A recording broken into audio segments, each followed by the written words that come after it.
Chapter 1. Elizabeth Wakefield didn't know how messy things would get with Robin Wilson and the sorority pledging until she was in too deep to back out. It happened, as so many things seemed to, because of Jessica, her twin sister, who had just been elected president of Pi Beta Alpha, the snobbiest sorority at Sweet Valley High. Elizabeth was a member too, but she hardly ever went to meetings. She didn't like the club's style and was too busy writing the eyes and ears column for the school paper to give the members much of her time. Eyes and Ears was a regular feature, filled with hot, fun items about the students at Sweet Valley High. Sources remained anonymous. Even the identity of the writer herself had at first been a secret, though by now everyone knew it was Elizabeth. The column was always humorous and light. Elizabeth had been very careful to stay away from any topic that could be mean or hurtful, even before anyone knew who was writing the column. Mr. Collins, the faculty advisor, had warned her early on about the dangers of anonymous power. It was advice Elizabeth would recall when she confronted another kind of anonymous power, one that threatened to tear Robin Wilson and the Pi Betas apart.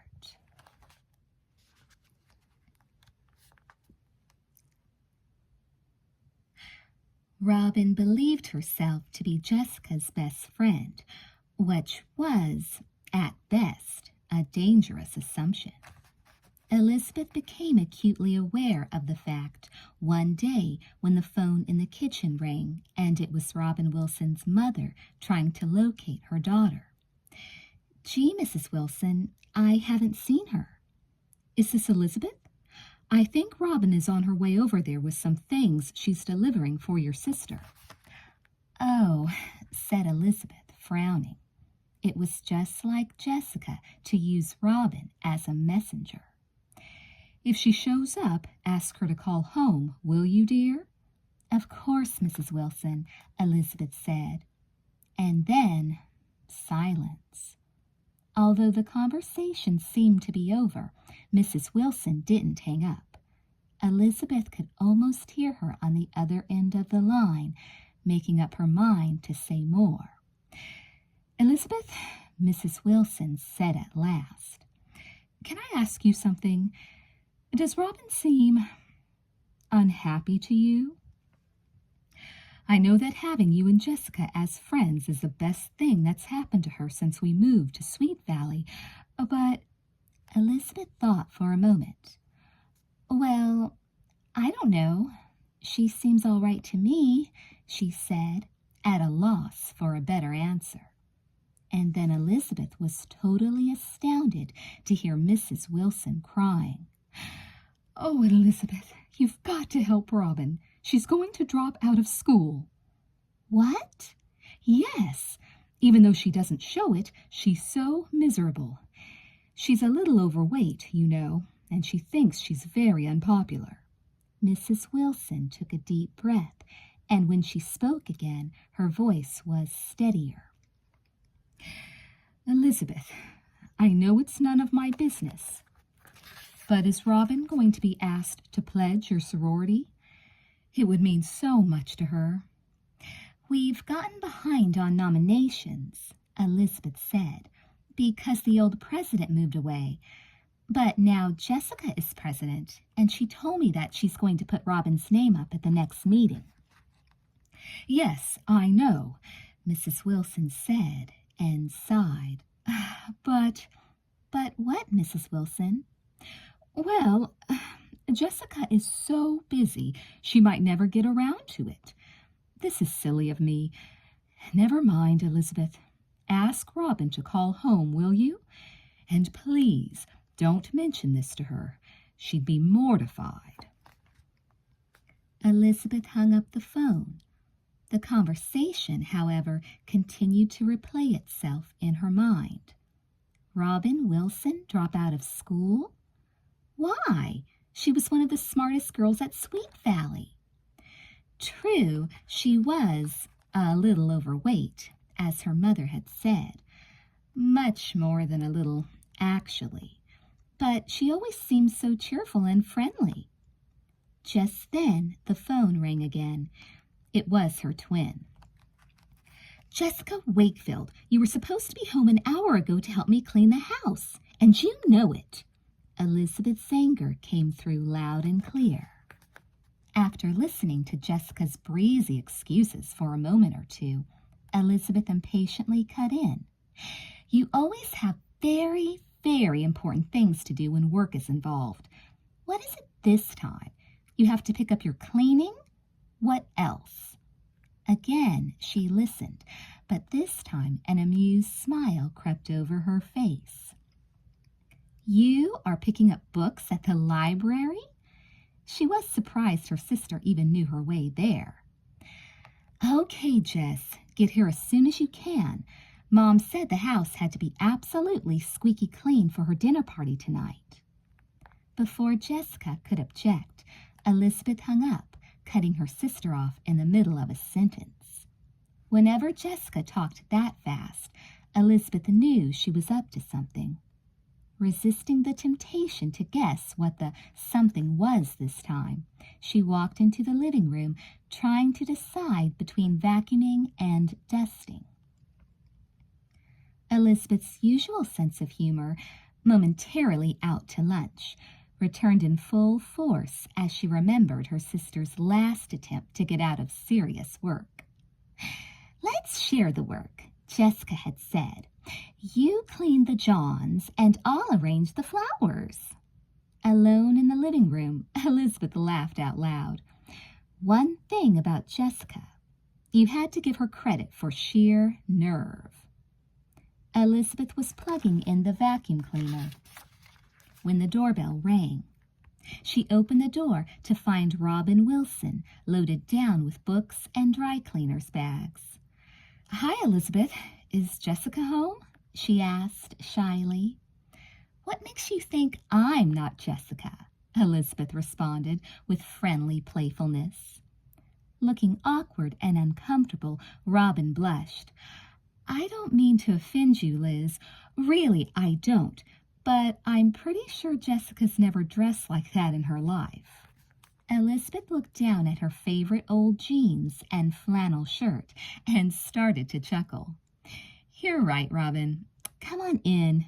Jess should be home pretty soon." Robin plopped down on the sofa, rummaged around in her purse for something, and finally came up with a large chocolate bar. She unwrapped it and hungrily started munching. "You're really lucky, Liz, having a terrific sister like Jessica." The chocolate bar was disappearing fast. "That's me, all right. Lucky Liz," she replied dryly, hypnotized by Robin's rhythmic chewing. "Robin, doesn't eating like that make you—" "Don't say fat," she warned herself. Break out?" "Oh, no," said Robin, licking her sticky fingers. "I never get zits, just pounds. But I just wasn't meant to be slim like you and Jessica. It's got something to do with my bones. Or is it my metabolism? Anyway, it's just my sad fate." Elizabeth looked at Robin dubiously. She was convinced Robin's heaviness was due to the way she ate, especially if this was typical. Though Elizabeth and Jessica certainly didn't have Robin's figure problems, they still watched their diets carefully.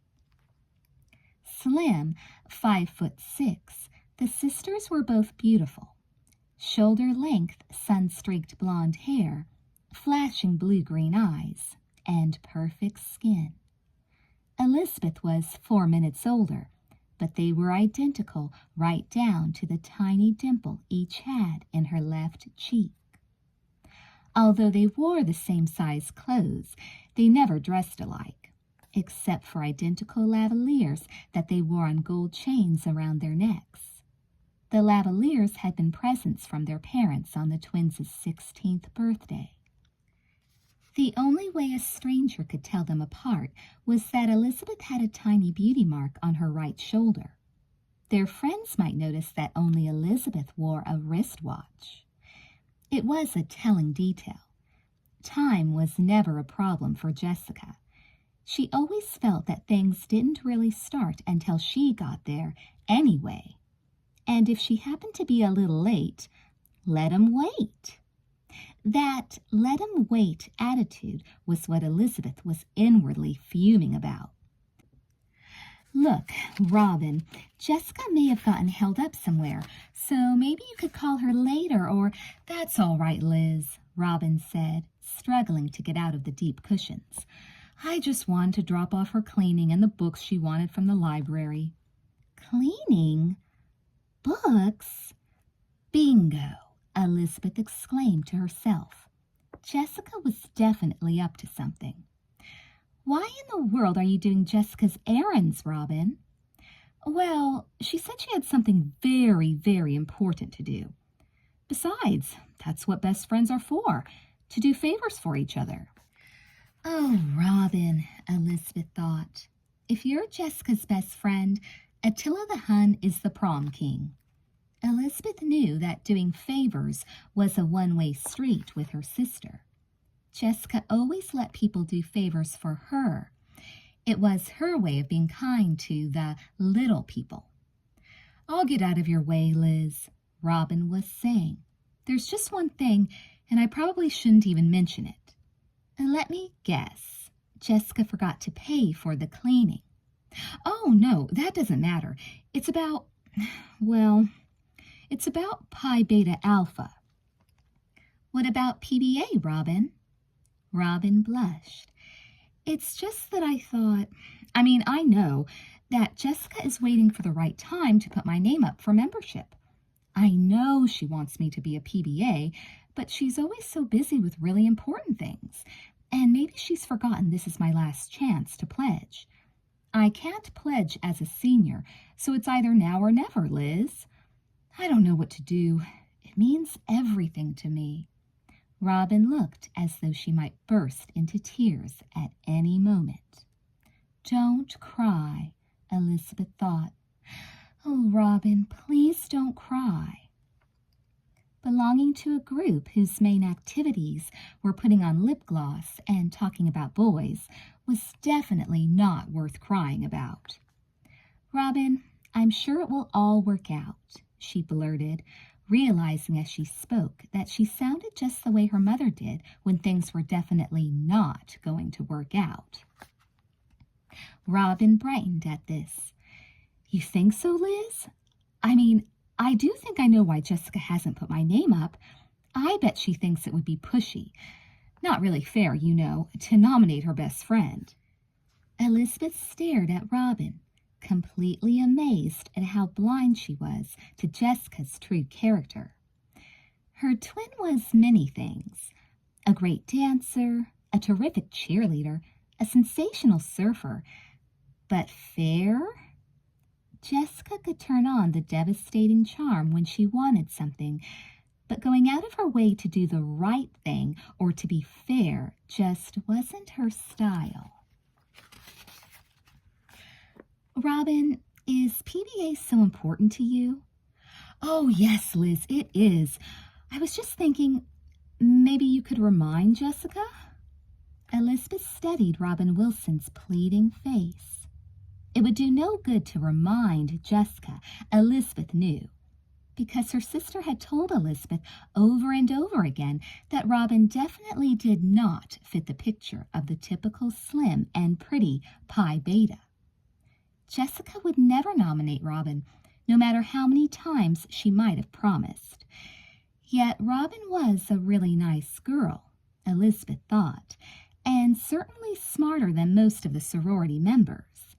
PBA could use a new image, even if its members didn't think so. Robin, there's a meeting the day after tomorrow.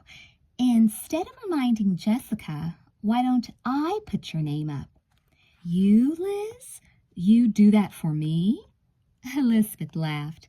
Sure, but Robin, please don't think PBA is the answer to every... Liz, you're wonderful, every bit as wonderful as your sister.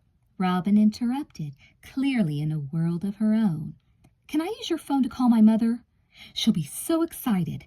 Maybe she'll even take me shopping this afternoon. The kids in PBA have such great clothes. I'd just die if I embarrassed them. The rush of words continued, but Elizabeth tuned it out while showing Robin to the wall phone in the kitchen. I did the right thing, she told herself as she walked back into the living room. Why should Robin be kept out of PBA because she's a little overweight? All right, a lot overweight. She heaved a sigh.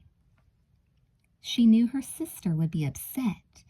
In fact, Elizabeth was sure Jessica would fly into one of her four-color full stereo rages. Where was Jessica anyway? Probably at the mall with Leila Fowler. From Elizabeth's viewpoint, that kind of afternoon would be as much fun as a month in the dentist's chair.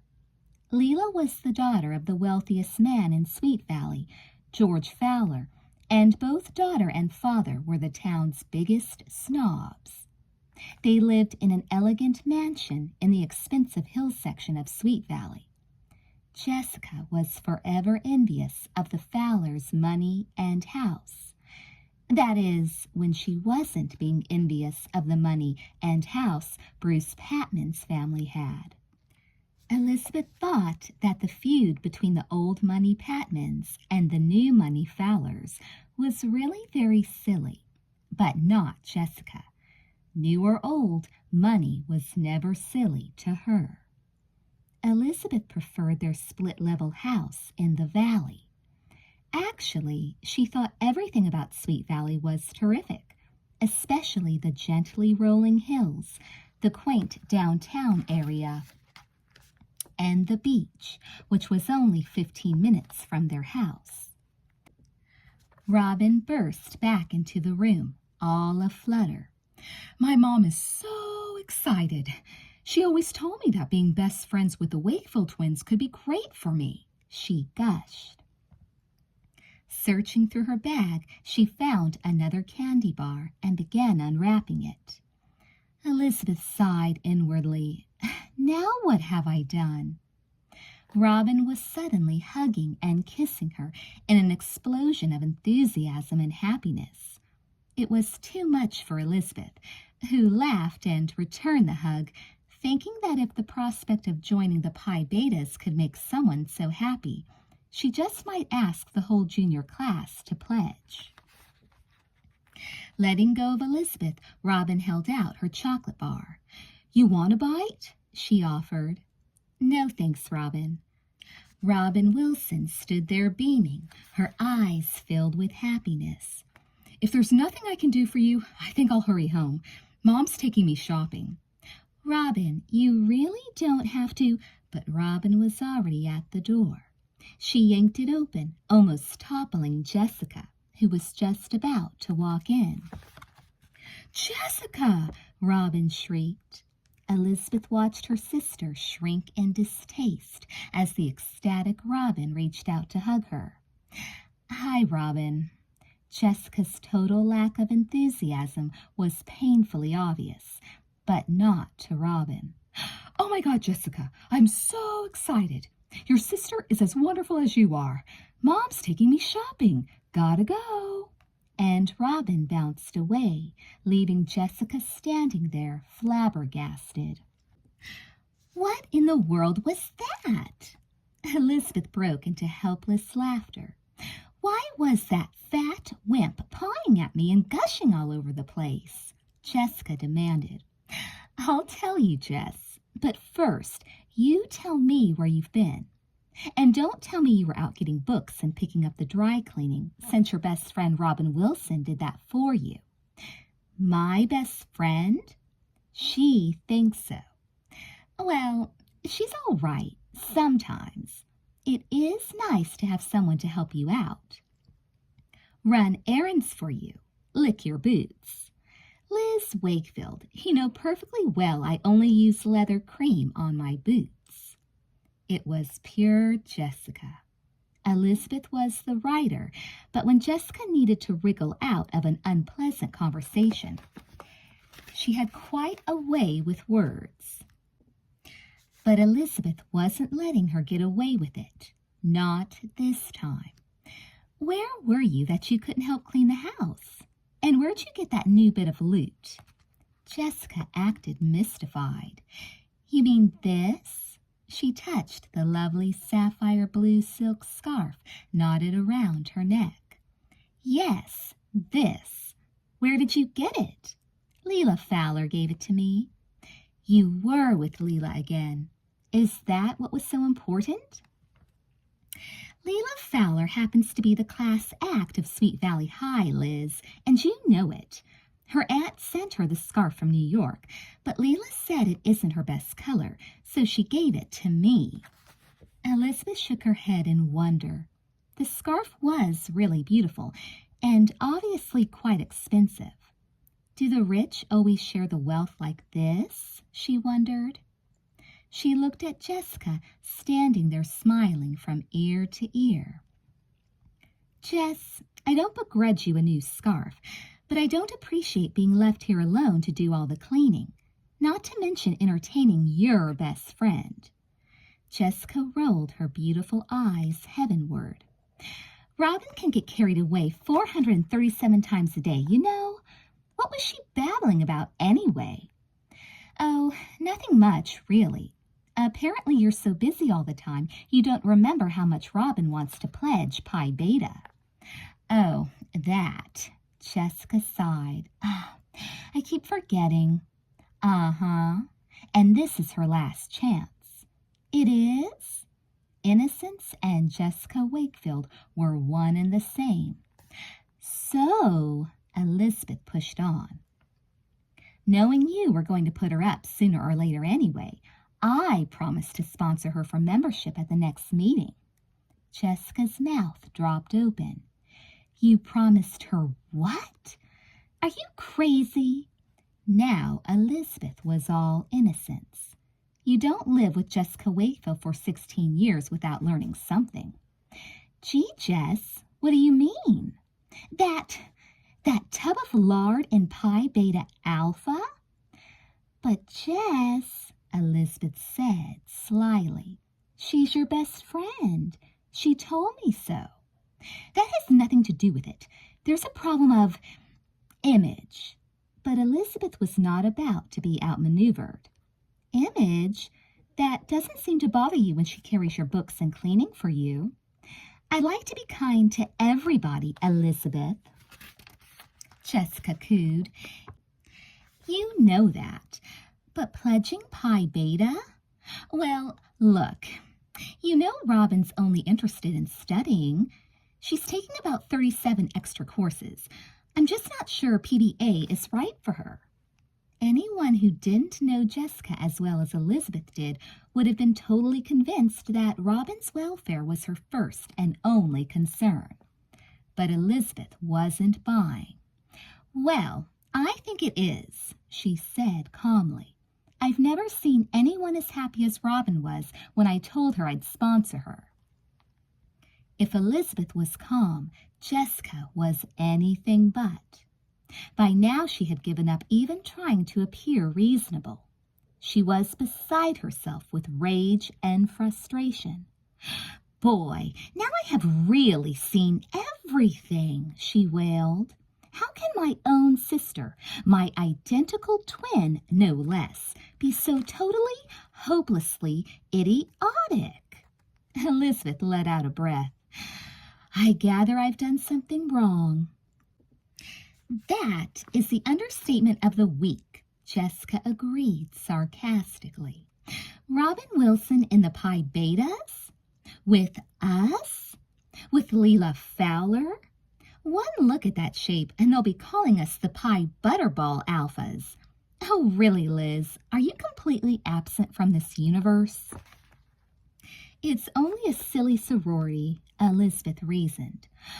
Only this was too much. Jessica was speechless. Elizabeth sighed. Jessica, for heaven's sake, don't come unglued. I've promised, and that's that. Robin Wilson's going to be a Pi Beta. Oh, is she? What was going on here? Elizabeth looked searchingly at Jessica for some answer, but Jessica wouldn't meet her eyes. Look, Elizabeth said at last, if I sponsor Robin and you're the president of Pi Beta Alpha and her best friend, she's in. Jessica's only response was to toss her head and stomp out of the room and up the stairs. It wasn't until the instant before she slammed the door to her room that Elizabeth thought she heard a faint reply. We'll see about that.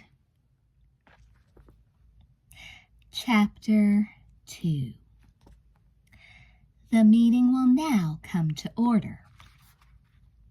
Jessica looked around the room at the members of PBA, chatting, checking their faces in compact mirrors, brushing their hair, and, in general, not paying attention to her.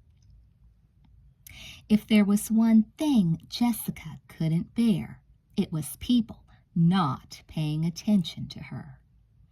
In her best snap-to-it-or-else voice, she repeated, "The meeting will now come to order."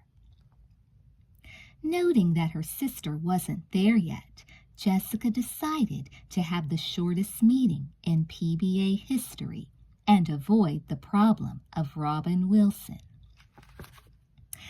I know there isn't any old business, and nobody took minutes at the last meeting, so there isn't anything to be read. And everybody knows we have $37.50 in the treasury, so there's no need for a treasurer's report. So, if no one has any new business, we can... Did I hear someone mention new business? Interrupted a slightly out-of-breath Elizabeth, coming into the room. Sorry to be late. I got hung up at the newspaper office.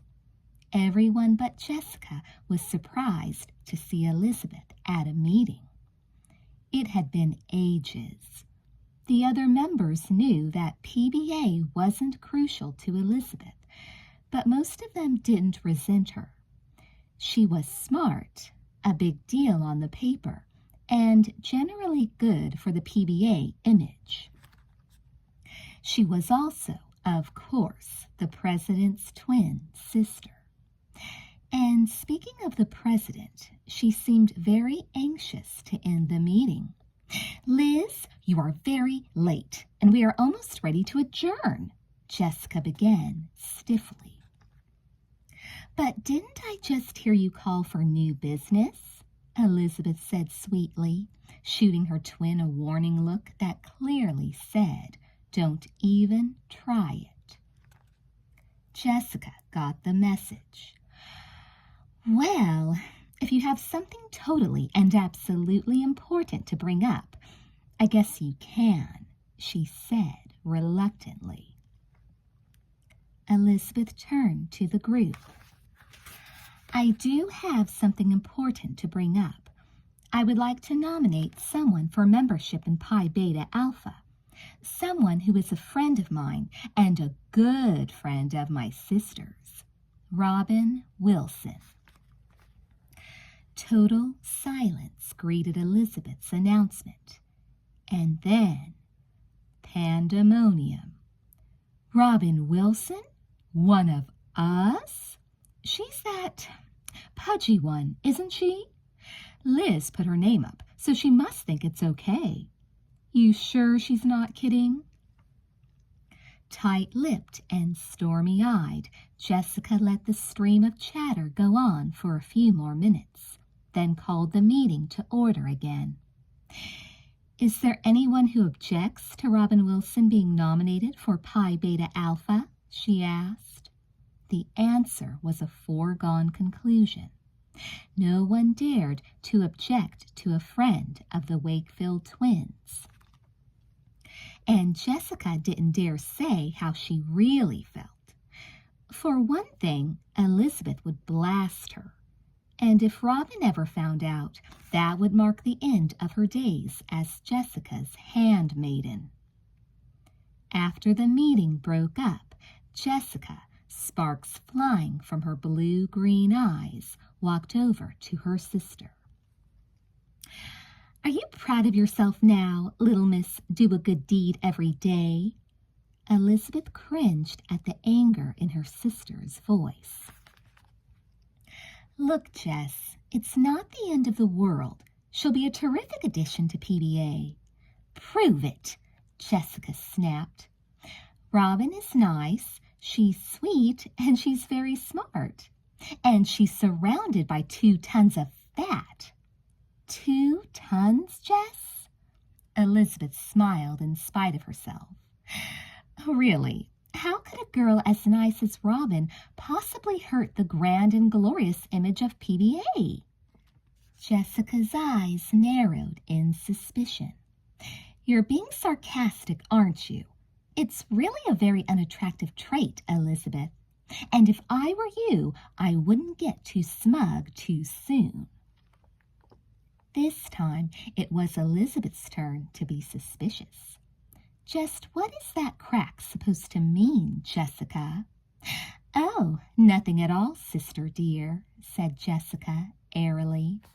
"You do remember, don't you, that Pi Beta Alpha pledges have to perform certain, tasks before they can be voted on for full membership?"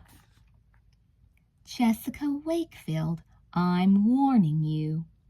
"Liz, I'm truly hurt that you would think I would do anything sneaky.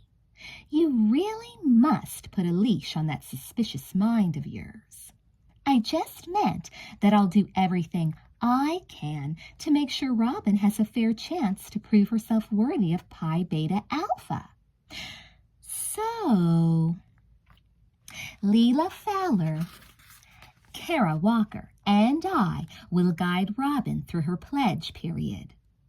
"Lucky Robin," Elizabeth muttered. "Somebody has to give Robin the good news. The 3 of us are going over to see her now.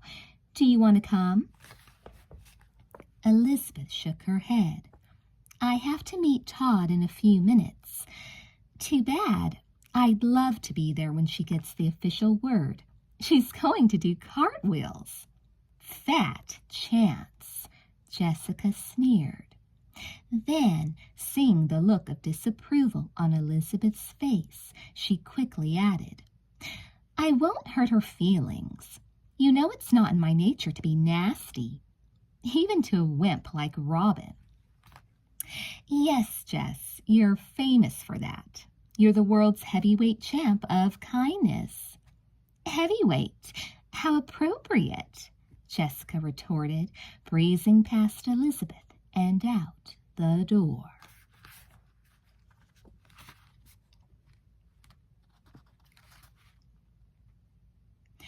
A half hour later, the 3 girls were ringing the Wilson doorbell.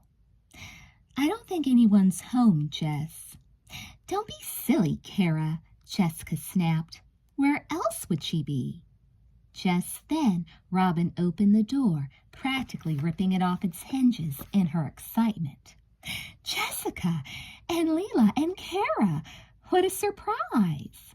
Jessica was full of the dignity of her office. "May we come in, Robin? We have something totally serious and vital to tell you." Sure, Jessica. Come on in. This is so terrific, having you here and all. Can I get you something? Soda, maybe? Or I could fix chocolate shakes. We've got some really great eclairs. Or how about some ice cream sandwiches?" Robin's steady stream of nervous chatter visibly annoyed Jessica and made Kara and Leela yawn. "What's the matter with me?" thought Robin, finally slowing down enough to notice their reactions. "Why do I always say the wrong things around people I want to impress?" "Oh, gee, I'm sorry," she said aloud. "You don't have time to listen to me babble on and on about food." Assuming her best president of the sorority pose, Jessica announced, "Robin, you are fortunate enough to have had your name put up for membership in Pi Beta Alpha. You are now officially a pledge." The smile of pure happiness on Robin's face was so heartbreakingly sincere and grateful that it almost made Jessica change her plans. Almost, but not quite. "Oh, Jessica, thank you. And you too, Leela and Kara. This is so super. I can hardly believe it's happening to me. When do I start? What do I do?" Frowning, Jessica tried to hose down Robin's burning enthusiasm. "You know, Robin, being a member of PBA isn't just wearing a special jacket and spending time with all the best people in school, or even being in on all the really important things that happen in Sweet Valley." A slightly subdued Robin vigorously nodded understanding. "As a pledge," Jessica continued, "you have to do certain things that prove you are worthy of being a Pi Beta. You have to prove your loyalty to us." "I'll always be loyal to Pi Beta Alpha," Robin swore. "All my life." "That's easy to say, Robin," Kara interjected disdainfully. "She's right, Robin," said Jessica. "Some of the things you will be asked to do may be a little difficult for you." "Nothing would be too hard, Jessica. Nothing in the whole world. No matter what it is, I'll do it," Robin vowed. It was like taking candy from a baby. Jessica plunged on. "Okay, tomorrow, right after school, girls' gym. Don't be late." As the 3 sorority girls got up to leave, Leela whispered to Jessica, "What a drab little existence. Let's get out of here before she offers us another eclair." An ecstatic Robin closed the door and headed straight for the kitchen. Pulling a whole cherry cheesecake from the refrigerator, she began eating to calm her nerves. At last, she, Robin Wilson, was actually going to be a Pi Beta Alpha. She was going to be popular. All she had to do was get through pledging. How hard could that be?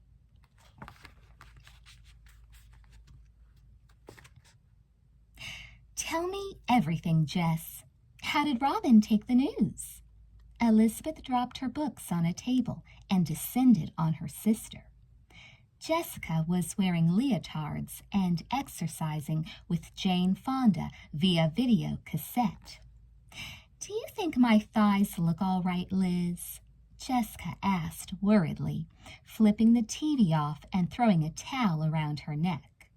She decided to do 50 extra leg lifts just in case.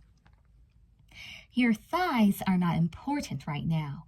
What happened with Robin?" "Thighs are always important." "Anyway, Robin took the news with disgusting offers of food and undying loyalty. I really think that girl wants us all to be as fat as she is." "Jessica!" Okay. The wimp is happy. Does that make you happy? Do you mind if I finish exercising?" "Not at all." Elizabeth peered at her sister. "Where did you get all that gold, Jess?" "Gold? What gold?" Jessica wiped her face off with the towel. "Those earrings you're wearing. They cost 10 times more than your allowance, which I know you just spent on albums." Jessica placed protective fingers over the small, delicate earrings. "These? Don't be silly. I didn't buy them. Leela's aunt sent them to her, and she didn't really like them, so they're mine. Aren't they great?" "Yeah, great." Elizabeth started up the stairs, then paused. Don't you think it's kind of odd for Leela to be so generous all of a sudden? Don't get all upset, sister dear. There's nothing wrong in accepting a few gifts from a good friend. Maybe not. Well, I have a history paper to finish. She started up the stairs again. By the way, Liz, Jessica said casually, something rather interesting is going to happen tomorrow. What are you up to now, Jess? Nothing at all, but I suggest you be at the track right after school.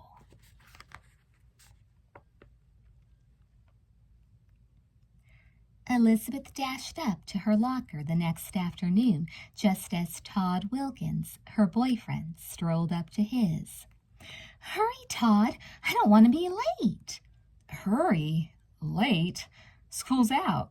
Time to relax. He grabbed her by the waist and pulled her into his arms. And I have the perfect way to relax you. Elizabeth melted against him, happily allowing his lips to caress hers. Liz, Todd murmured, let's go for a walk right now. I want to be alone with you. Oh, Todd, I can't, she said, remembering Jessica's comment about something interesting happening. I think I've got trouble. Big trouble.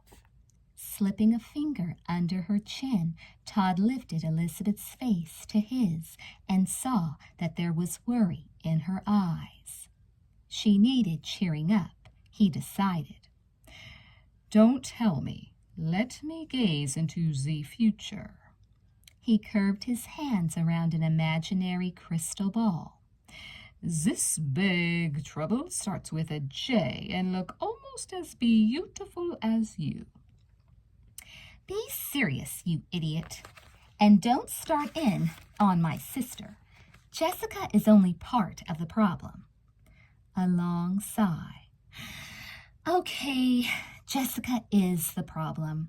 I don't have time to explain, but we've got to get over to the track. Now! She tugged him along the hall and through the big center doors out onto the lawn. Just give me a clue, Todd panted, running to keep up with her. What's Jessica up to that has you so worried? I don't know. That's what has me so worried. Hurry, Todd. I'm hurrying. Hey, what's all that noise coming from the track? They broke into a sprint, reaching the track just in time to see a sweating, gasping Robin Wilson stumble past. What in the world? Elizabeth gasped. The stands were partly filled with students, some cheering, but most just curiously watching Robin lumber her way around the track. Way to go, Robin! Don't fall down, Wilson. You'll dent the track. Elizabeth whirled around at this remark, intending to shut up the jerk who'd made it, and spotted Bruce Patman lounging against his black Porsche, a sneer on his good-looking face. Be quiet, you moron, she snapped. She turned back to Todd.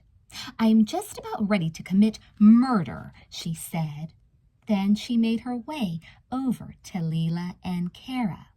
How could you two do this to Robin? To anyone? Hi, Liz. Welcome to the Olympics for Chubbos, a familiar voice shouted from behind. This sent Leela, Kara, Bruce, and others who were close enough to hear into fits of wild laughter. Jessica Wakefield, this is unbelievable, Elizabeth fumed. Jessica was sitting off to the side, busily ignoring Bruce's presence, for she had recently broken up with him. Bruce's incredible egotism had almost turned Jessica into his servant. When she'd caught him with another girl, Jessica had unleashed her matchless fury. She didn't answer Elizabeth. Don't you think dear Robin looks très chic in her gray sweatshorts and tank top? Leela contributed. So perfect for that round body, n'est-ce pas? The group laughed again. Elizabeth was furious. You three well, you know what you are. She stomped off toward the totally exhausted Robin, who was leaning against a fence. Elizabeth had gone only a few steps when Jessica's voice reached her. Maybe if she ran around the track about 137 times a day for the next 5 years, she might lose some of that fat. Elizabeth reached Robin just as PBA's newest pledge was almost able to breathe again. Robin, are you all right? You look terrible. I've never looked good in shorts, Liz. No, Robin, I just meant that you look so tired. Why in the world did you do it? Astonishment was written all over Robin's sweaty, round face. Why? Elizabeth, it's one of the things a pledge has to do to prove her loyalty to Pi Beta Alpha. You certainly should understand that. Besides, it isn't that bad. I only have to jog around the track 5 times a day for just 1 week. A week? Robin, you don't have to do this. Joining PBA or any sorority isn't that important, believe me. Not that important? Robin drew herself up to her full height. It's everything to me, Liz, and I can do it. I will do anything to be a Pi Beta.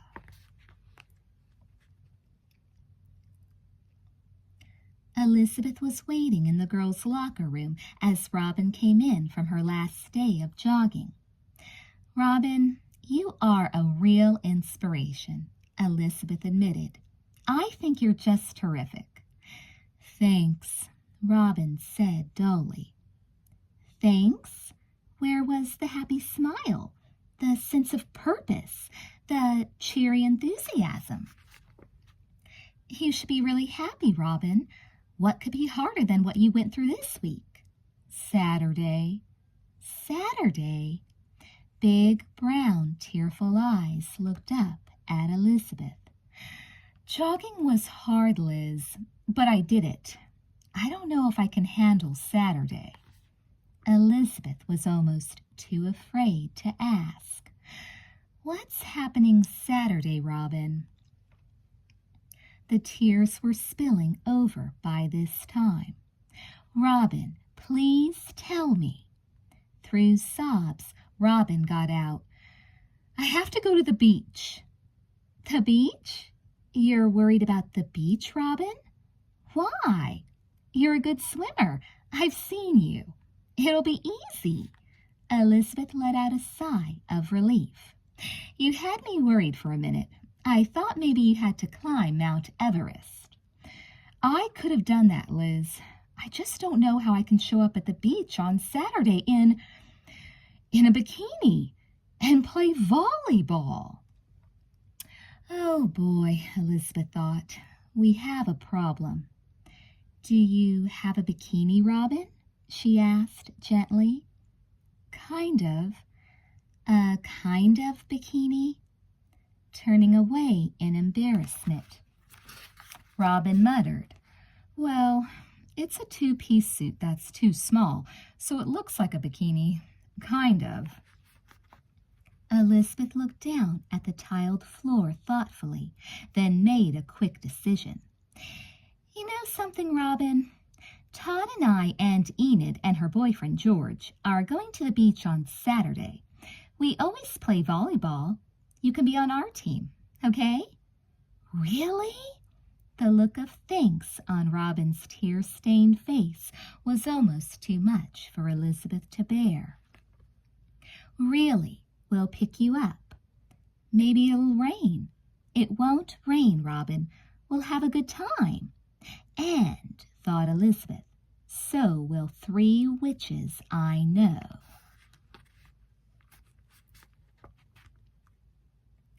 Saturday was sunny and beautiful, as it almost always was in Sweet Valley. Elizabeth knew it was going to be a difficult day for Robin and for her. When Todd arrived, she greeted him with a special smile and a hug. It was wonderful to be able to spend her free days with him. Quickly she jumped into the car and explained the circumstances. "You'll help?" Elizabeth asked, already knowing the answer. "I'll help. Did you ever doubt it?" Todd kissed her nose lightly, then started the car. Robin, self-conscious and red-faced, took off her terry tint robe, revealing a very tight two-piece suit to the amused looks of the usual Saturday beach crowd. Robin hung in through the almost endless day, bolstered by Elizabeth, Todd, Enid, and George. Whenever possible, they encouraged her to laugh and always accompanied her into the water. The volleyball game proved to be the toughest part of Robin's day. Bruce Patman, egged on by Leela and Kara, took obvious delight in shooting one ball after another at Robin. Jessica didn't join in encouraging Bruce, but she did send a few impossible shots in Robin's direction. "Way to go, Wilson," Bruce jeered. "Anyone into blubber would call your moves awesome." Somehow, though, with a little help, Robin made it through the day. "You were right, Liz," she said when most of the crowd had gone home. "I can do it." "I knew you could, Robin." Elizabeth looked around. "Well, all packed up. I guess we'll drop you off first, Robin." "Oh, I don't need a ride home, Liz. Thanks anyway, but Jessica and Leela offered me a ride." Wonderful, Elizabeth thought. Just what you need.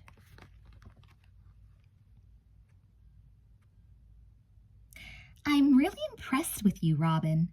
We all are." Praise from Jessica Wakefield? Robin was speechless. "You've done everything we asked you to do. You've done pretty well." Pretty well from Jessica was like a standing ovation from anybody else. Robin was ecstatic. She jumped up and tried to hug Jessica. "Wait, Robin," Jessica said, stepping out of range. "There's just one more thing you have to do to prove your loyalty to PBA." "Anything, Jessica, anything." "You have to get Bruce Patman to take you to the disco marathon next Saturday night." Chapter 3.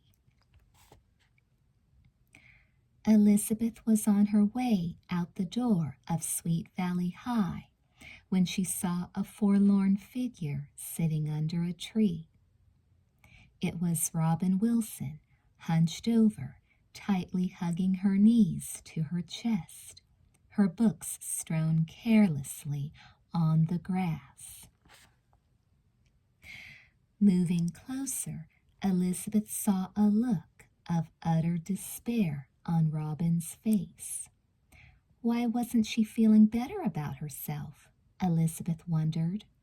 She had met all the challenges that Jessica, Leela, and Kara had thrown her way. She'd practically been Wonder Woman. They hadn't gotten the better of her for one moment. Not yet, anyway, Elizabeth thought, suddenly feeling a twinge of anxiety. Robin Wilson was proving to be a first-class candidate for Pi Beta Alpha, if determination and grit meant anything. But Elizabeth couldn't escape the persistent feeling of guilt over nominating Robin for PBA. Maybe it had been a big mistake, she kept thinking. Jessica and Leela and the others could ruin Robin if this kept up. "How goes it, Pledge Wilson?" Elizabeth asked cheerfully. Robin looked up, her eyes brimming with tears. Her chin began to quiver uncontrollably. "Robin, please don't," Elizabeth begged, but Robin couldn't help herself. Tears spilled from her eyes, rolling down her cheeks in unending streams. "Oh, my God, Elizabeth," Robin wailed. "It's hopeless." "What are you talking about, Robin? What's hopeless?" "I'll never make PBA now." Elizabeth sighed with relief. "Was that all?" "Sure you will. Everybody's amazed at what you've done." Robin sniffled. "You think so?" "Absolutely. I wouldn't have put you up for membership if I didn't think. I never thought they'd make me do so many really hard things," Robin cried out in a mixture of anger and desperation.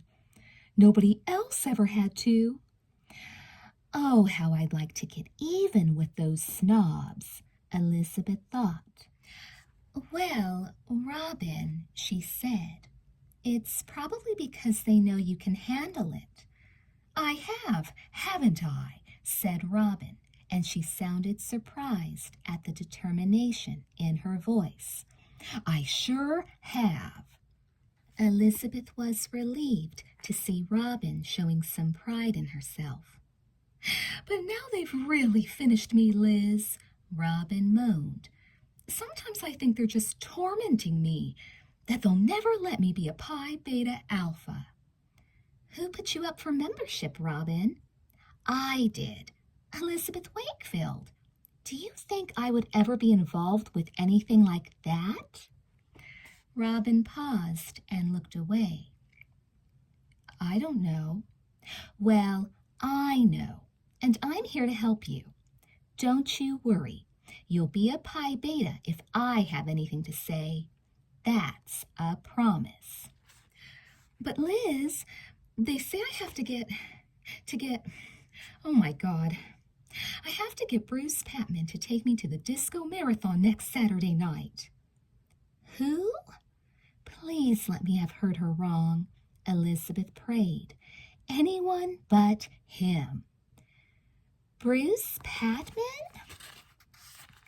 Elizabeth's heart sank. "I might as well ask Elvis Presley." "Robin," Elizabeth reminded her gently, "Elvis has been dead for—" "That's just my point. I'd have a better chance with a dead superstar than a live Bruce Patman." "How could they do such a thing?" Elizabeth fumed. And before she knew what she was doing, the words were out. "Robin, you go on and ask him. I know he'll say yes." "What?" "You've gone off the edge, Lizzie," Elizabeth was thinking. "Liz, are you feeling all right?" "Bruce Patman should be honored to go to the dance with you, Robin. One of the smartest girls in Sweet Valley. One of the nicest—" Robin was watching her now, anxiously. "And one of the warmest." Robin looked down again. "Thanks, Liz. Nice try. But guys like Bruce don't care about those things." "Me? Ask Bruce Patman?" "No way." "Promise you'll ask him." "Positive thinking is one thing, Liz, but that's a fantasy." "Promise." "Oh, all right, but he'll never—" "Robin." "But he couldn't—" "Robin!" Robin shrugged in resignation. "Fantasy Island, here I come." She rose slowly and gathered her books. Trying to smooth out the wrinkles in her dark red tint dress, she shuffled off across the lawn, her head hanging. Elizabeth watched her, wondering how even Jessica could have asked such a thing of Robin. She also wondered how she, Elizabeth, could have practically promised Robin that Bruce would take her. It was Robin's sad face that had thrown her. "But now what do I do?" Elizabeth agonized. And why should she have to do anything? Because you put Robin up, that's why. You got her into this mess. Oh, all right, she muttered out loud. But how can I possibly get Bruce Patman to speak of the devil? There he was right now, across the campus on the tennis court, thwacking a yellow ball with powerful, precise strokes. Bruce Patman prided himself on 3 things: his black Porsche, his good looks, and his tennis. Which one, Elizabeth wondered, was his greatest weakness? Sliding nimbly across the court in his designer tennis shorts, Bruce slammed a beautiful cross-court shot past the luckless freshman who was trying out for the Sweet Valley varsity team. Tough, Bruce laughed smugly. Some shot, said an admiring voice. When Bruce gazed into the sun, there stood lovely Jessica Wakefield. Well, well, he thought, maybe Jessica wants another chance with me. Helping some fortunate freshman not make the team, I see, said the beautiful Wakefield twin, and Bruce knew at once that it wasn't Jessica. Hi, Liz. He glanced at the freshman, who was chasing down the ball that had whistled past him into the far corner. Too bad, Bruce said. Looks like he hasn't got what it takes. He strolled up to the wire fence around the court, brushing back his dark hair as he walked. So, Liz, how's the newspaper going? Okay. Say, when is the Oracle going to do a decent story on the star of the varsity tennis team? Who would that be? Elizabeth asked, all innocence. Bruce's face went red. Come on, Liz. You know I'm first singles. All county first singles, in case you haven't read any real newspapers lately. Why do you always cut me down? Because you need it so much, Elizabeth thought. But she said, I was thinking of writing about you. John Pfeiffer is the sports editor, you know, but I was thinking of doing a feature story on the human side of tennis. Really? The combination of human and Bruce Patman almost made Elizabeth gag. But the memory of Robin's unhappy face stiffened her resolve. Yes, I've been thinking of writing an article about somebody who would do a good deed for someone else and never tell another soul about it, she went on. Bruce looked puzzled. He scratched his head. I don't get you, Liz. What is it you want to write about? Me or a do-gooder? It was all going right by Bruce, Elizabeth realized. His selfish nature simply did not allow him to conceive of helping anyone except himself. She was about to turn on her heel and stalk away, but Robin's face floated before her again. She'd have to spell it out for him. Bruce, listen. What if somebody did you a good deed? Would it make sense for you to do the other person a good deed in return? Well, maybe. Depends on what it is. Just suppose that somebody wrote a story about you in the Oracle. Bruce smiled. About being first singles. And how I creamed that hotshot from Palisades High? Yes, about that too. And maybe about how John McEnroe is looking over his shoulder? It was definitely give me strength time. Bruce, What kind of a picture do you need? Wait a minute, Bruce. If somebody wrote a story about you... With a photo? With a photo. Do you think you'd be willing to do that person a favor in return? What favor? Elizabeth took a deep breath, held it for a moment, then let it out. take a certain girl to the disco marathon next Saturday night? Bruce's reaction caught Elizabeth off guard. He smiled. He preened. He stood straight and gave her a sidelong glance. Sure, I'd be willing to take you, Liz. Me? I always knew you were attracted to me. I've even noticed you, too. Hold on, Elizabeth Wakefield cautioned herself sternly. Don't say what you're thinking. Bruce, that's nice of you, she said, smiling tightly. But I already have a date. And then, barely able to force the words out, she added, would you take Robin Wilson to the dance? Bruce began to laugh.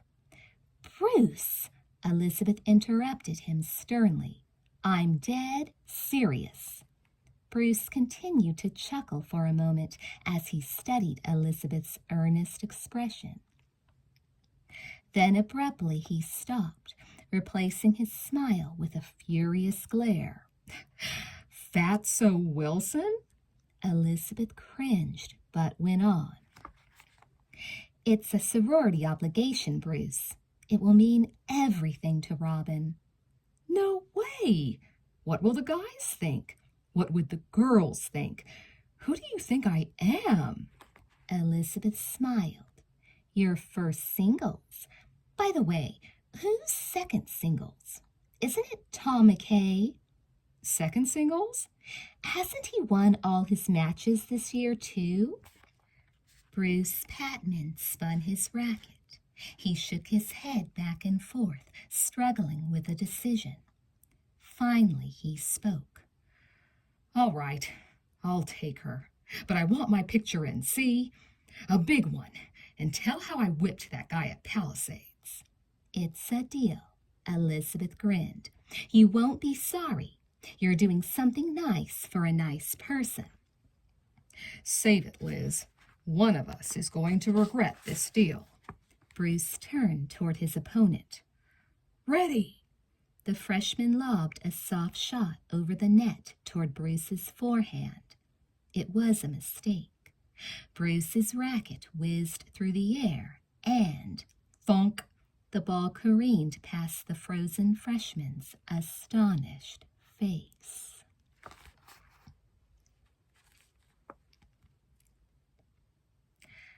By the time she got home, Elizabeth was feeling wonderful. Actually, she thought it was kind of fun to pit her wits against Jessica and her sorority sisters, as long as she won, of course. Jessica was bouncing down the steps in an ice blue string bikini, heading for the backyard pool. With her slim body, she'd never suffer the miseries poor Robin had gone through that day at the beach. It wouldn't hurt Jessica to consider things like that once in a while, but that would be like asking frogs to fly. Well, Elizabeth said brightly, how's Robin doing? Jessica feigned disinterest. Oh, I don't know. She tries, but I'm not sure she's going to make it. Why not? She's done everything you've asked. Jessica's smile was secretive and sly. Yes, so far. Elizabeth grinned. If she's made it so far, I can't imagine anything stopping her now. Want to bet? Bet what? 2 weeks of laundry? You're on. Elizabeth grabbed Jessica's hand and pumped it to seal the bargain. Jessica laughed. Elizabeth laughed, too. Then Jessica darted out through the back, and Elizabeth heard a splash as her sister dove into the pool. Jessica's triumphant laugh drifted back to Elizabeth as she started up the stairs. She stopped midway, however, when Leila Fowler walked into the house. Hi, Liz. Jessie here? In the pool, Elizabeth said, then started upstairs again. but a nagging thought made her stop. Say, Leela, how's your aunt? What aunt? You know, the one from New York, the shopping freak? Are you on weird pills, Liz? You're not making a whole lot of sense. Patience, Elizabeth told herself. The generous New York aunt who showers you with expensive gifts, Leela. The gifts you pass along to my sister, she added to herself. Leela shrugged. I don't know what you're talking about. Then, staring at Elizabeth, she suddenly seemed to change her mind. Oh, that aunt. She's fine, thanks. Leela smiled unconvincingly.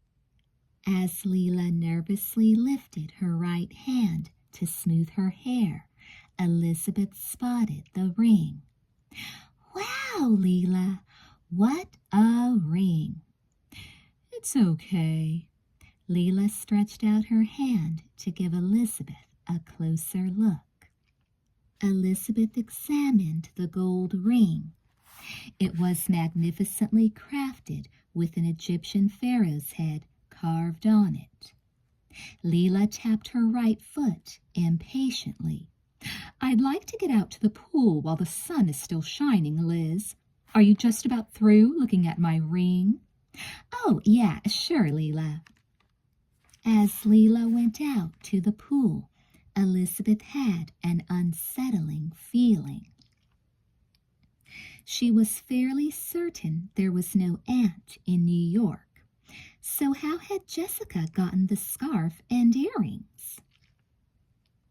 Was Leela just hiding her generosity or trying to buy Jessica's friendship? There was probably a very simple explanation, Elizabeth attempted to assure herself. But deep down inside, she had the distinct feeling there was trouble ahead. Chapter 4. Hello? Robin, it's Liz Wakefield. Have you kept your promise? What promise? Have you asked Bruce Patman to the disco marathon? Silence. Robin? Elizabeth, how can you make me do this? I'll be totally humiliated. Now you listen to me, Robin, Elizabeth said sternly. I happen to know that Bruce will take you to the dance. He told somebody he would. First, there was a stunned silence. Then, who told you that? Who was it? How could anybody say that? How could Bruce say that? Who did Bruce tell that to? Oh, it can't be true. It's totally bananas. Elizabeth broke into laughter at Robin's outburst. How can you laugh at me? Oh, Robin, I'm not laughing at you. I'm telling you, Bruce will take you. All you have to do is ask him. I'll swim to Hawaii first. The phone went dead.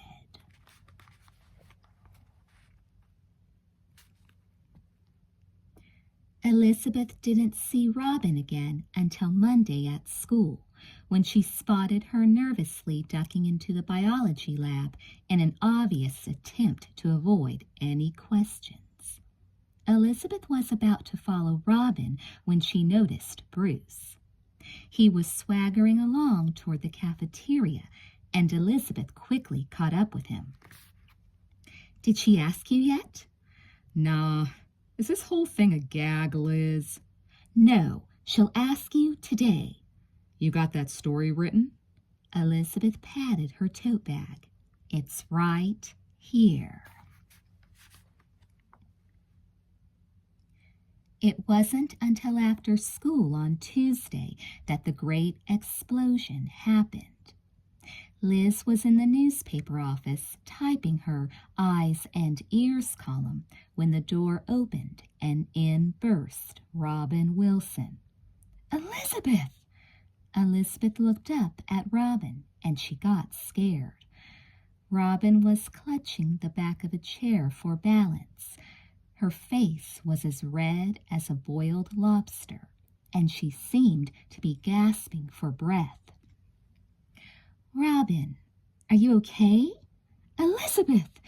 And then Elizabeth knew. Smiling broadly, she jumped up from her typewriter. "Oh my God, he said yes!" Elizabeth threw her hands up in the air, and Robin immediately began hugging her wildly.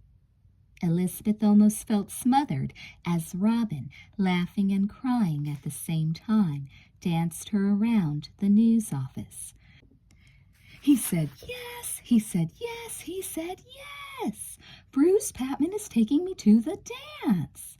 And before Elizabeth could say another word, Robin was gone, flying out the door and down the hall on wings of bliss.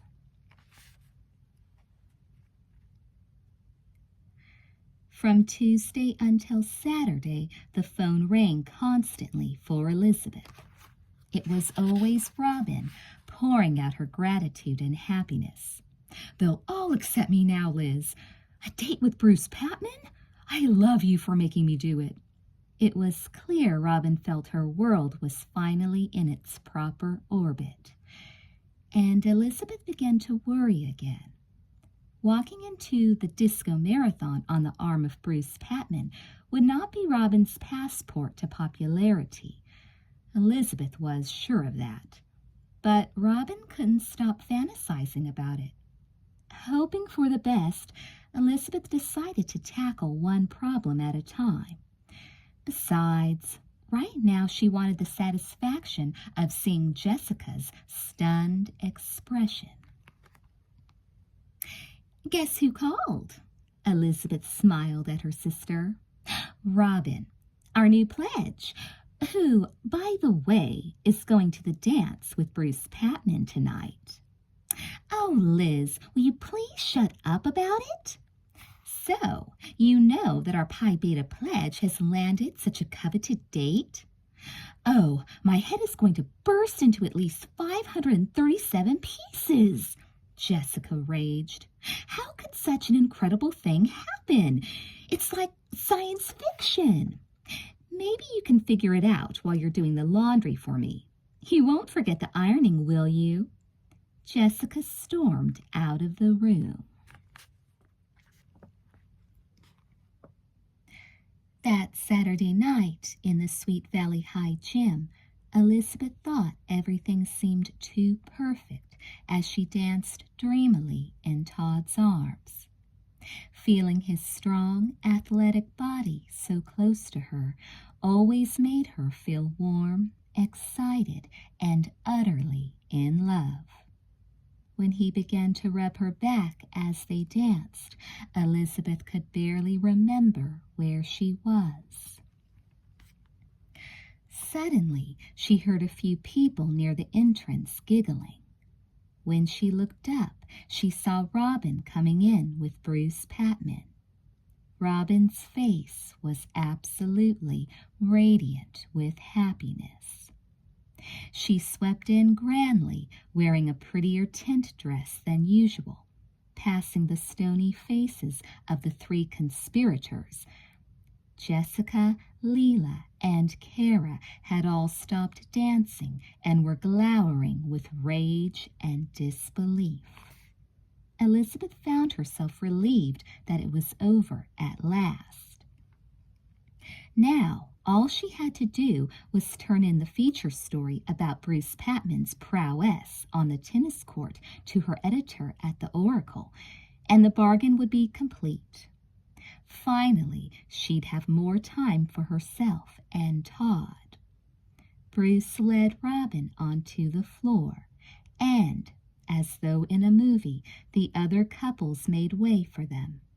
A little circle opened in the center of the floor. And then it happened. There was a momentary lull in the music, and Bruce's voice could be heard clearly as he stepped away from Robin, leaving her alone in the center of the floor. "Okay, that's it. I brought you to the dance, Tubby. I've got better things to do now. Hey, Anybody want to steer the Queen Mary around the floor tonight? She's all yours. And Bruce walked out. Chapter 5. Robin stood there, alone, still, for what seemed like an eternity. Waves of humiliation washed over her. "Oh my God," she thought. "This can't be happening. Not tonight. Not after everything she'd gone through in the past few weeks." She heard neither the embarrassed laughter nor the murmurs of pity from the surrounding crowd. Robin had only one thought in her mind now, and it was an overpowering one. Snapping out of her shock, she frantically pushed through the crowd and headed for the entrance to the gym. Like an animal momentarily paralyzed by a bright light, once recovered, all she could think about was escape. Elizabeth reached her just before she opened the door. "Robin! Leave me alone, Liz. I've got to get out of here." "Wait, Robin, come with me first." Firmly, Elizabeth grabbed her hand and pulled the protesting Robin down a hall to the girls' room. Elizabeth didn't know who she was maddest at. Bruce Patman for being totally disgusting, Jessica, Leela, and Kara for thinking up the stunt, herself for bribing Bruce into going, or Robin for wanting to get into PBA so desperately in the first place. Just as they reached the door of the girls' room, Enid Rollins, Elizabeth's best friend, caught up with them. "Robin, Liz, is there anything I can do?" Good old Enid, Elizabeth thought. She could always be counted on. "There sure is, Enid. Stand outside and guard this door. Don't let anyone in, especially not my sister and the other two witches." Once inside, Robin broke down completely. "Oh, Liz, I'm so ashamed," she wailed. "I'll never be able to face anybody again. Never. My entire life is ruined." Elizabeth grabbed some paper towels from the wall dispenser and ran cold water into one of the sinks. "Here, put some water on your face, and stop talking like that. You didn't do anything to be ashamed of. If anybody should be ashamed, it's Bruce Patman, that rotten, egotistical creep. Liz, it is my fault. How could I have been so totally stupid? Why would somebody who looks like Bruce Patman go out with somebody like me?" A fresh wave of tears ran down her cheeks. "Just stop it right now, Robin Wilson," Elizabeth snapped, hoping a tougher approach might work. "If you'd stop crying and feeling sorry for yourself for a minute, you might learn something." "What could I possibly learn?"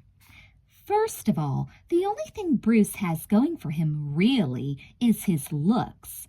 You happen to be lucky enough to have that, and more."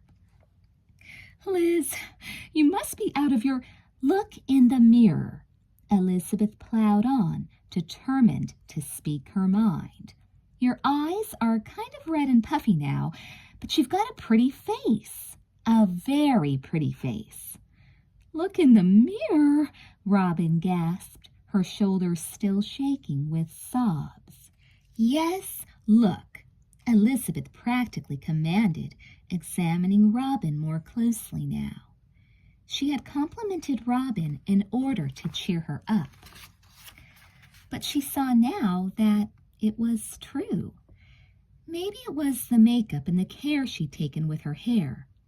Whatever it was, Robin's face was lovely. "Look in the mirror," Robin repeated, fury edging into her voice. She turned to face Elizabeth. "I spend most of my life not looking in mirrors. I don't need a mirror to know what I look like. I'm fat and ugly. I may just be the fattest and ugliest girl in California. Robin!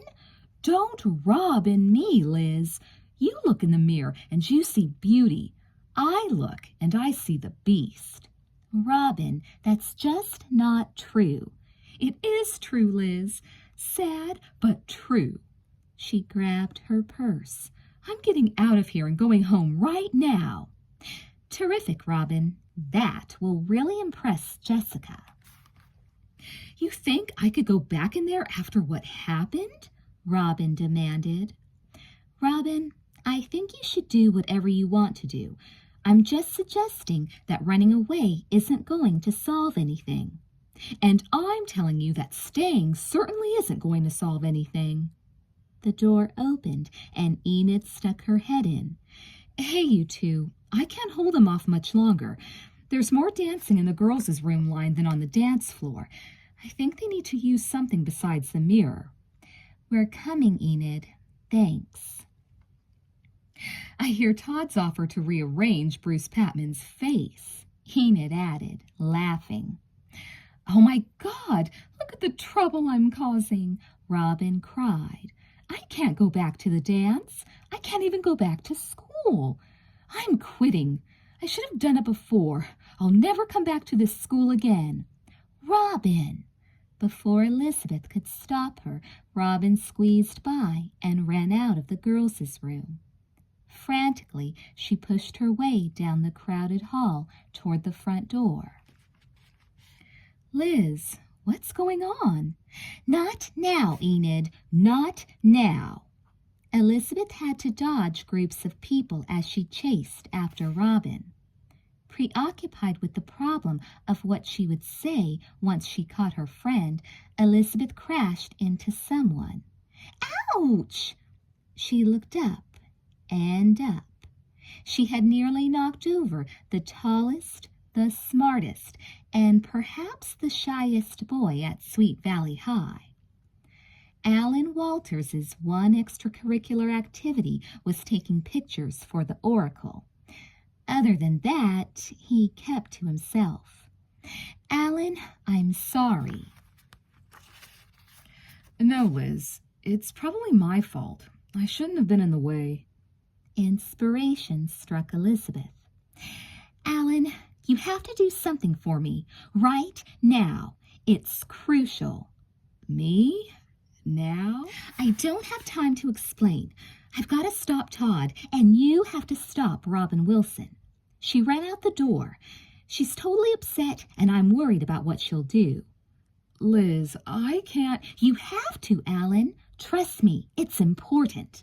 She gave him a shove in the direction of the front door, then hurried over to where Todd and Bruce were standing, glaring at each other, eyeball to eyeball. Disco Marathon had become Disco Disaster.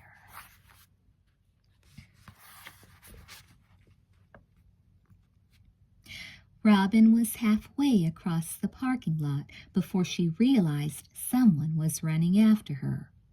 Robin! Hey, Robin, wait up! Frightened, Robin turned around.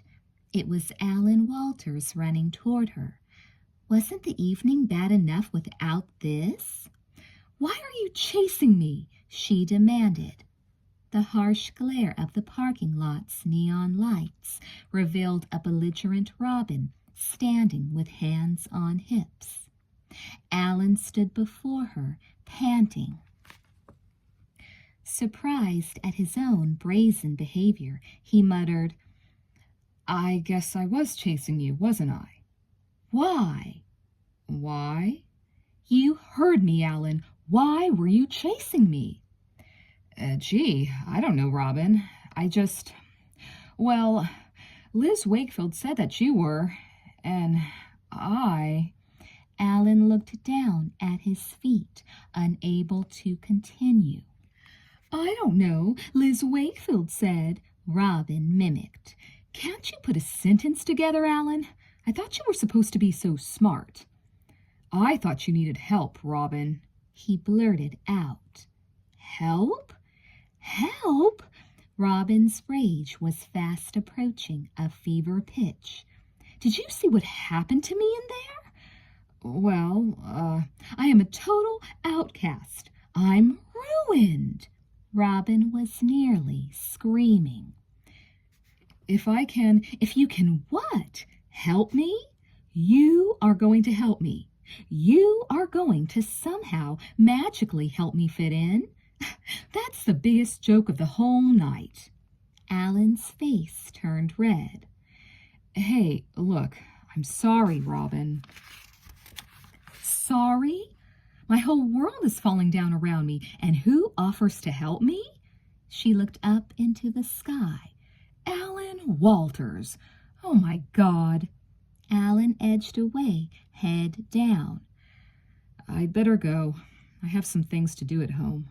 I'm sorry, Robin. Robin watched him head off across the parking lot. The misery on Alan's face looked familiar to her. In her anger at the world, she had attacked an innocent bystander. She was no better than Bruce Patman. Alan, wait up, please. Alan stopped and waited for Robin to catch up with him. Alan, Look, I'm sorry. I shouldn't have yelled at you like that. It's okay. I shouldn't have butted in. What were you doing in there anyway, Alan? Hey, I go to school here too, you know. Flustered, Robin blurted out. It's just that, well, sure I know you go here, but I didn't know you went to dances. Alan shrugged and looked up at the sky. Robin was immediately contrite. I didn't mean it like that, Alan. It's just that I'm used to seeing you in the library or the chem lab. I guess I didn't think you were interested in things like dances. Wow, she thought. Can you stick your foot in any farther? I guess I have to get out of the library once in a while, he said with bitterness. I should have gone to the movies instead. I don't have a lot to say to people at dances. You too? I say a lot of dumb things at places like this, he admitted. I like the movies, especially old movies. Did you know there's a Humphrey Bogart festival at the Valley Cinema? There's someone who always knew the right thing to say. Robin smiled for the first time in an hour. Lauren Bacall always knew the right thing to say, too. Maybe we should get a script writer. Alan laughed. It was a nice laugh, Robin realized. Well, I guess I better get going, Robin. Going? Yeah, I've got to get home. You're not going back to the dance? Back there? No way. I didn't belong there in the first place. Remembering Elizabeth's lecture, Robin took a deep breath. You know, Alan, running away from a problem doesn't solve it. Huh? Robin paused, finding it hard to believe she was trying to talk Alan Walters into going back to the one place she was determined to avoid. I must be as out of it as everybody thinks I am, she told herself. Maybe you should assert yourself, Alan. You have as much right to be there as anybody else. Alan thought about that. Maybe you're right. Okay, let's go. Us? Robin sputtered. I meant you. I'm going home. I don't think I can go in there alone, Robin. Running her fingers through her dark hair, Robin tried to imagine what would happen if she went back to the gym. Oh, why not? She finally concluded. The worst had to be over. One dance, she said. I can if you can. They both cringed a little as they re-entered the gym. The noise, the lights, the crowd made a sharp, unfriendly contrast to the peace of the parking lot. Just at that moment, Jessica swirled by. Robin, PBA pledges are supposed to dance, to mingle, not to hide out in corners with... The rest of her words were lost. but Robin got the message. PBA pledges do not hide out in corners with wimps like Alan Walters. And then she was in Alan's arms, and they were dancing, if it could be called that. He seemed to want to turn in only one direction, so they were constantly spinning backward. Robin glanced at him, and his face was red and grim. A little embarrassed for both of them, she looked over her shoulder again, only to see smirking faces watching them as they moved across the floor.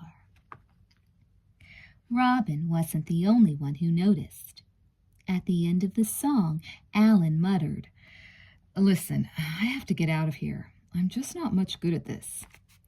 "Sure," said Robin. "I understand. I'll see you around sometime." Wondering if Alan thought her dancing was as clumsy as his, she swiftly turned and headed for the door. She was going to do what she should have done all along: go home. To her surprise, Alan caught up with her again. "Say, can I see you home?" "What?" "Well, I mean, you want to?" "Yeah, sure I do." Robin smiled, surprised. "Okay, Alan." As they walked out, Robin glanced at Alan Walters again. He was even taller than she had realized, and he had very nice eyes. Chapter 6. Jessica Wakefield was an innocent person wrongfully accused, she raged. Elizabeth pursued her around her bedroom, knocking down Jessica's arguments at every turn. "Elizabeth, I will not be yelled at for that ridiculous charade tonight. I mean, it's a total mystery how or why Bruce Patman took Robin to the disco marathon at all. Nobody believed for a second that she'd ever get him to take her."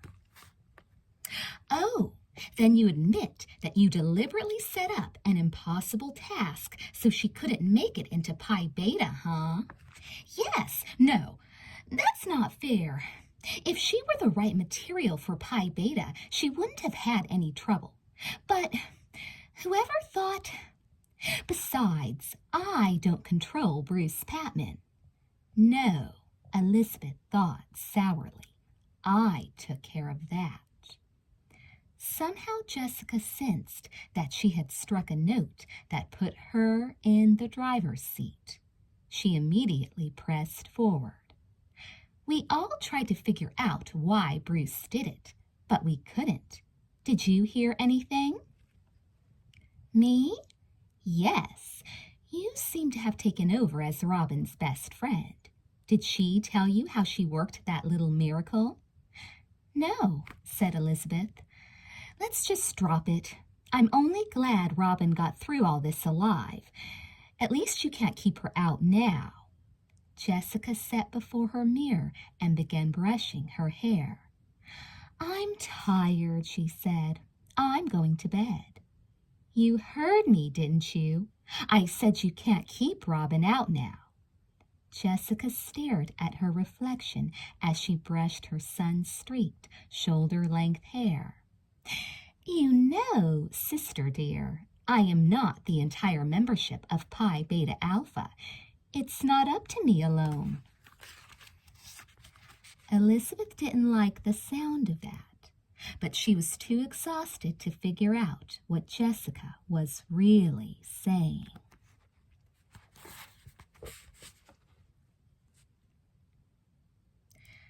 Elizabeth was so relieved that Robin's pledge dares seemed to be over that she didn't even mind when the next day Jessica ducked out, leaving her to pick up their mother's watch at the repair shop in the Valley Mall. It amused her to think how outraged Jessica would be when she discovered that Elizabeth had been allowed to drive her mother's little red Fiat for the errand. She laughed to herself.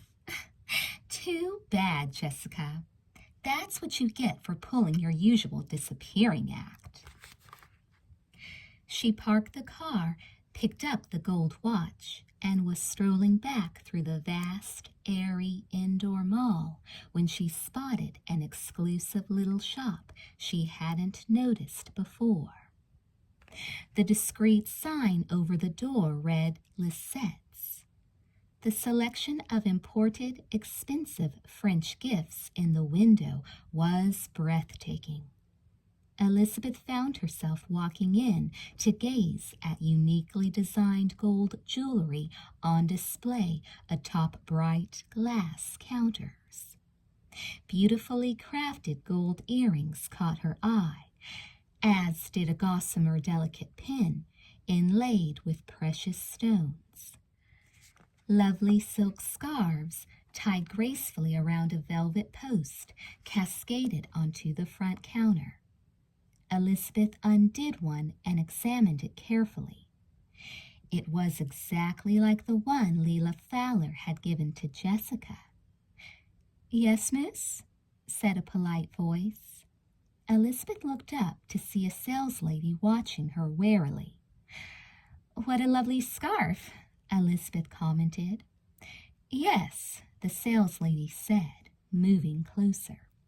"May I interest you in one?"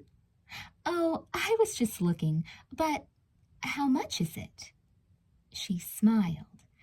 "It's one of our finest imports, and only $95. Elizabeth felt the scarf slide from her hands. $95? She repeated. "They're an exclusive item with us, you see." "Exclusive? You mean exclusive in California?" "I mean exclusive anywhere."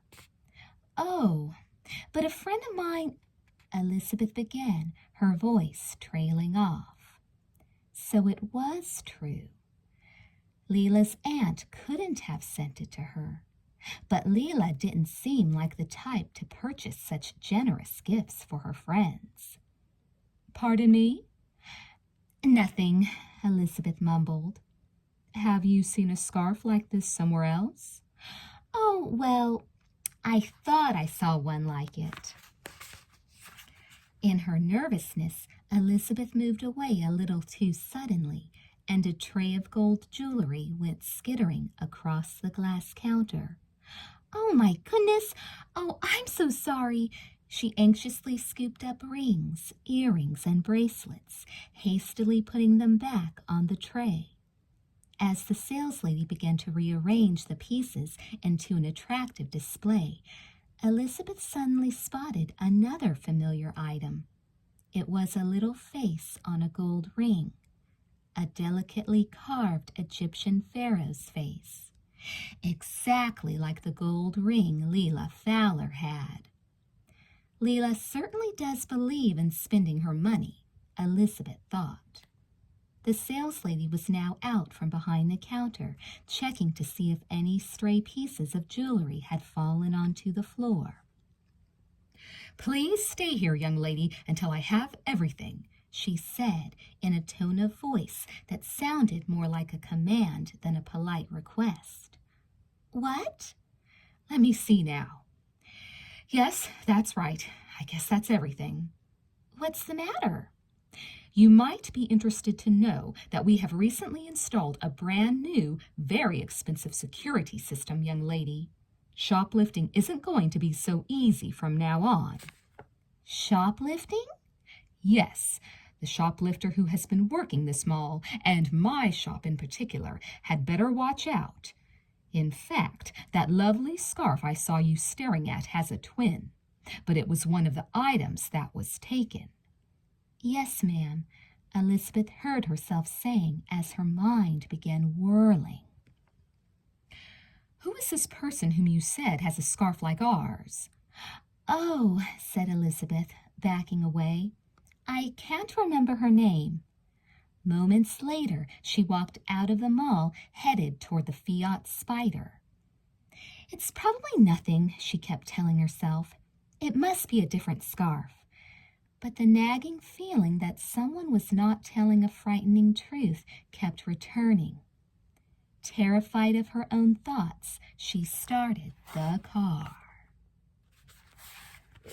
Chapter 7. The next morning, Elizabeth was tired. She had been awake much of the night, unable to forget her suspicions. Should she confront Jessica about the gifts from Leela? Were they really gifts?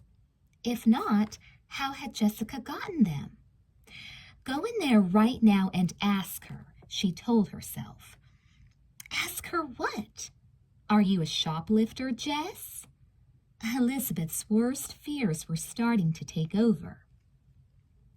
Jessica had done some pretty sneaky things, but she wouldn't steal, would she? Would Leela, when she had enough money to buy anything her heart desired? Try the casual approach. Hey, Jess, pick anything up at the Sweet Valley Mall lately that you forgot to pay for? What a dumb idea, Elizabeth muttered to herself. Maybe I should tell Mom? After all, aren't parents supposed to handle things like this? Sure, great. Mom, I think Jessica may be shoplifting at the mall. Have a nice day. That wasn't a dumb idea. That was a totally idiotic idea. Lizzie, what do you think? Jessica burst into Elizabeth's room without bothering to knock. Jessica never considered privacy important, except her own. I think I don't know whether I want to be my brother's keeper, Elizabeth answered. You know what I think? I think you're strange. Steve doesn't need a keeper. Steve? You remember him. Tall, 2 years older than we are. Comes home from college once in a while. Why in the world would he need your help? Jessica drawled sarcastically. Elizabeth stared at her sister in momentary confusion. Steve? Oh, for heaven's sake, Jess.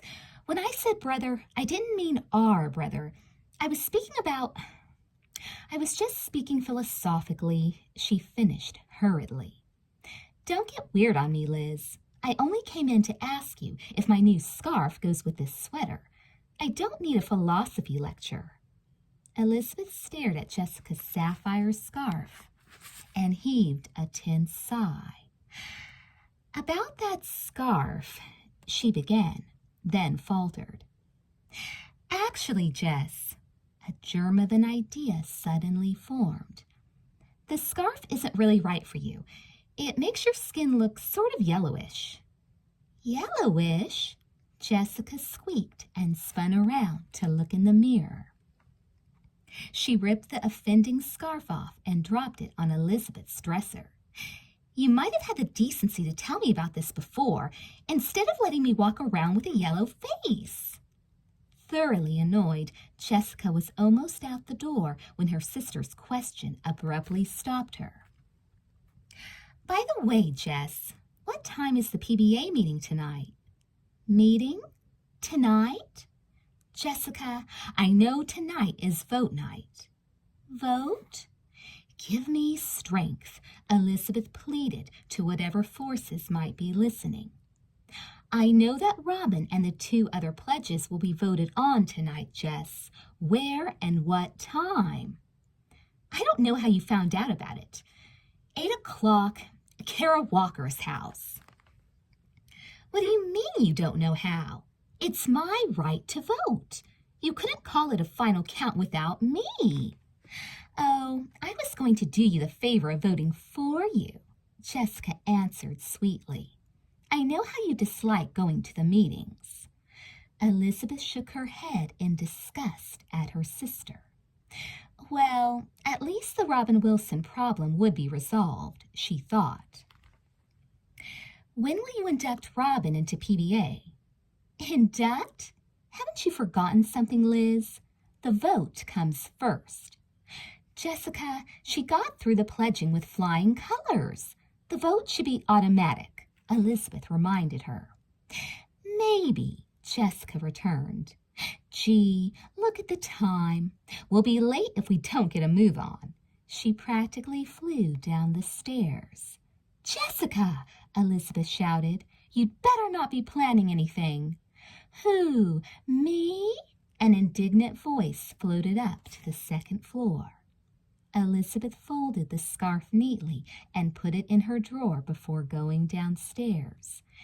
It seemed a good idea to hide it, though she wasn't sure what good it would do her in the end.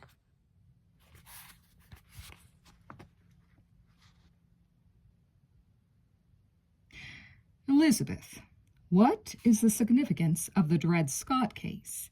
Asked Mr. Fellows, her history teacher. What do I dread? What did you say? Elizabeth stammered, to the merriment of the class. When you return to Earth, let me know, said Mr. Fellows. He then directed the same question to Todd Wilkins. After class, a concerned Todd caught up with Elizabeth. You really look spaced out, he said. Oh, Todd, things are in such a mess. What happened? Well, I just know it's not true. What's not true? But I know it is. Huh? I'll see you later, she said, and hurried off, leaving Todd standing alone, shaking his head. That day, Elizabeth made a firm decision to tell everything to Mr. Collins. Then she decided just as firmly not to. She would simply forget about it all. Then she realized that was impossible. She had to find out the truth. The battle in her head concerning Jessica's involvement with the stolen goods gave Elizabeth such a headache that it was a relief to go to the sorority meeting that night at Kara Walker's house on the hill. At least this problem will finally be resolved, she assured herself as she walked in a few minutes later. The little red lacquered wooden box was already being passed around the room, and Elizabeth hurriedly grabbed a handful of marbles and took her seat. It was so quiet the girls could all hear the sharp clack of the marbles as they were dropped into the hole in the lid one by one. Suzanne Hanlon, Jessica said for Elizabeth's benefit as she watched Kara hand the lacquered box to Leela Fowler. Leela dropped her marble in, and the little box moved on, from one pair of hands to the next, until it completed a circle and was once again in Jessica's hands. Jessica opened the box and poured out the marbles. They were all white. Suzanne Hanlon is in, said Jessica, and everyone applauded. She's totally acceptable, Leela whispered to Elizabeth, and you know her father has a Rolls Royce. Jessica had already closed the lid of the red box and was about to send it on another round. Robin Wilson, she said, and Elizabeth detected a sarcastic note. Jessica avoided Elizabeth's eyes, dropped her marble in, and sent the box along. Elizabeth carefully separated the white and the black marbles in her hands, then dropped a white one in when the box came to her. She handed it on to the next girl and breathed a sigh of relief when the box had completed its rounds. Jessica opened the box. "Uh-oh," she said. "What's the matter?" Leela asked, with Kara echoing her question. Jessica reached into the box and brought out a marble between her thumb and forefinger. She held it up. "Black ball," she said. Astonished looks flashed across the faces of the Pi Betas as they looked around at each other.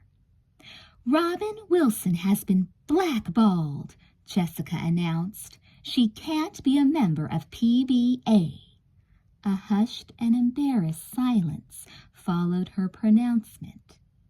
Jessica and her sister had wanted Robin Wilson in, and now somebody had blackballed her. Sure, Robin was a loser, but who would dare to cross Jessica this way? Who could it be? The girls whispered among themselves, silently considering each other's possible motives. A stunned Elizabeth sat perfectly still, consumed with anger.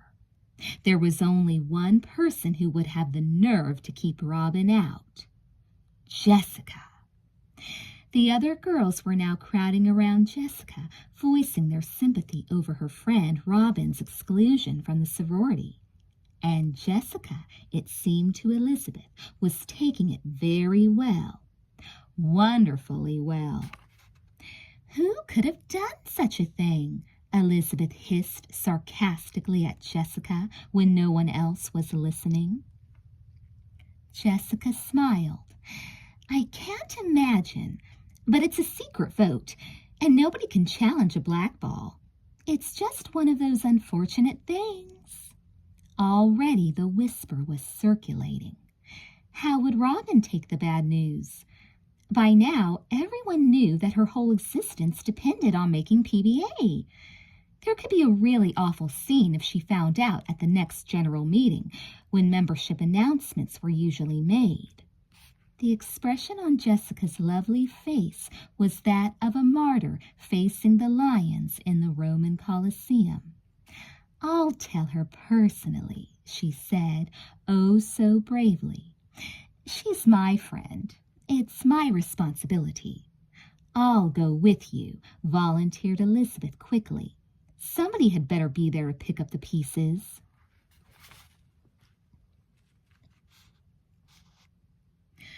Robin hurried eagerly into Casey's place in the Valley Mall that evening to keep the date with Jessica. I'll come right away, she had gushed when Jessica called. Robin headed for their booth as soon as she came in. I ran right out the door, she bubbled, her face flushed with excitement. I just couldn't wait to get here.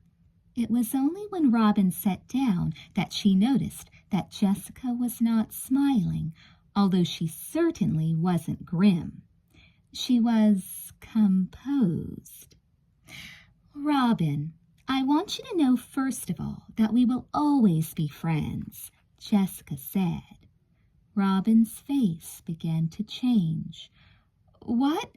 We will still be the best of friends. If I need somebody to keep me company while I run errands, I'll still ask you first.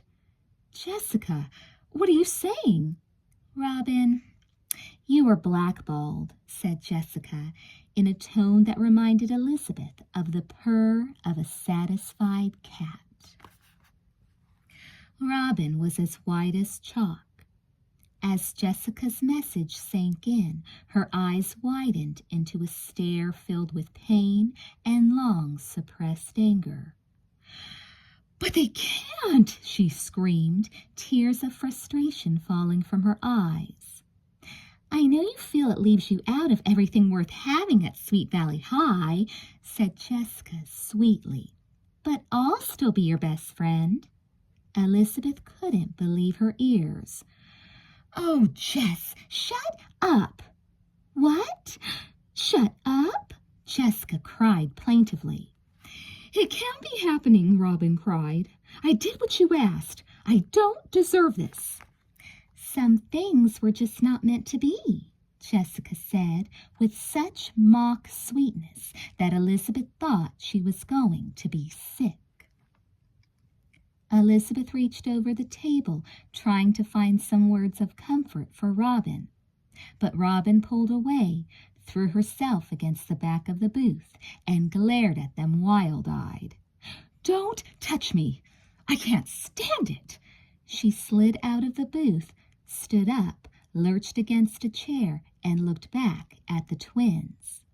Her face was contorted with suffering and fury. There isn't any reason for me to go on, she said hoarsely, and then she rushed out, knocking over a chair. Are you satisfied? Elizabeth snapped at her sister. Oh, for heaven's sakes, Liz, Jessica replied sourly. She didn't mean what it sounded like.